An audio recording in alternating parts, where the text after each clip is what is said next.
what do you think is the biggest difference between the best bodybuilders in the world and say the next tier down? Because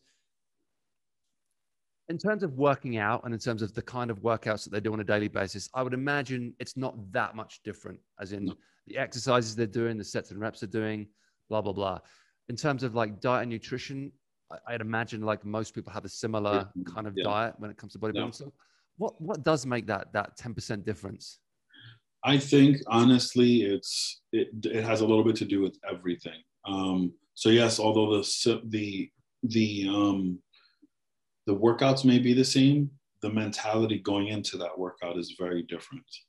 I just had the opportunity once again to train with Kamal, who was the 212 Mr. Olympia 2 years ago. I've had the incredible experience of training with Flex Lewis for a number of years, and he was 7-time. So I think I trained with Victor Martinez for a number of years, who, you know, should have won the 2007 Olympia, but placed second. So I can see how mentally the approach to the workout is different. The intensity is a little bit different. The willingness to push past those pain barriers are a little bit different. And we're not talking about 10 reps, the 10 rep difference. We're talking about maybe 1 or 2 reps that make all the difference. Sure. And then when it comes down to the nutrition, these guys are sometimes willing to push, you know, weeks and weeks and weeks without having, you know, something to satiate them, a cheat meal, sushi, whatever. They're just, you know what, I want this win. And they're willing to just dig deep and suffer.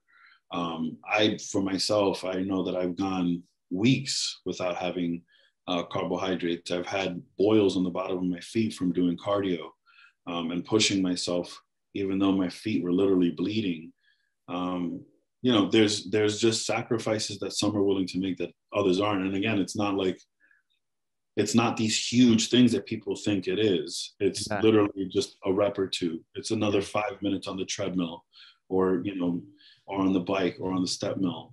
It's going into the workout fully focused, fully engaged, not being distracted by what's going on around you, or taking part in conversations mid-set and stuff like that. It's really being engaged in that workout. And when you're allowed to do that, when you allow yourself to do that, the workout becomes that much more intense. It becomes that much more productive, because now you're focused on every rep. You're squeezing every rep. You're making the muscle actually really work. Whereas if you're distracted, you might just kind of be counting and going through it, but not very, you know, focused on what you're doing or engaged in that workout. Yeah. Yeah, I agree. And I think that is such a huge part of it. It's all about intention and going into every set with that mindset of like, I'm going to get the max out of this set, out of every rep.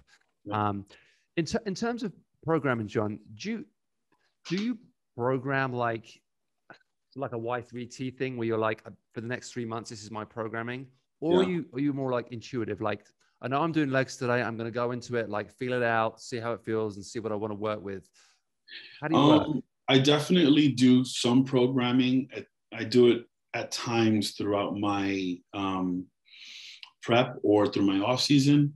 But I don't do these extreme programs where every set, every rep is detailed out.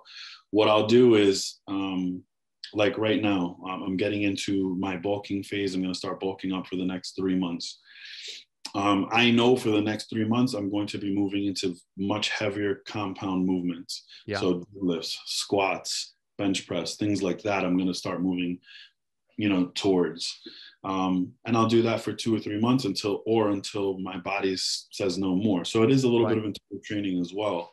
But for the most part, I like picking a certain, you know, exercise group, let's say for chest, and I stick to that for a minimum of 6 to 8 weeks. Doesn't always have to be the same exact machines or workouts, but more or less the same exact workout, because what that does is it gives us a base. Yes. So if you know you're starting out your program with, let's say, a bench of 135 pounds, you know, at the end of that 8 weeks, you should be, I don't know, whatever goal you set. 185, whatever. Yeah. Yeah, you should be much heavier than what you started at.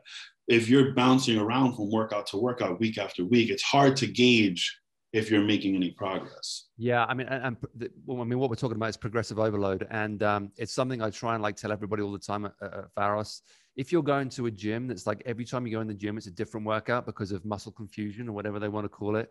Right. There is no sense of growth. There is no progressive challenge for the body, and you don't actually end up going anywhere. You're just jumping around. It's hard to track it.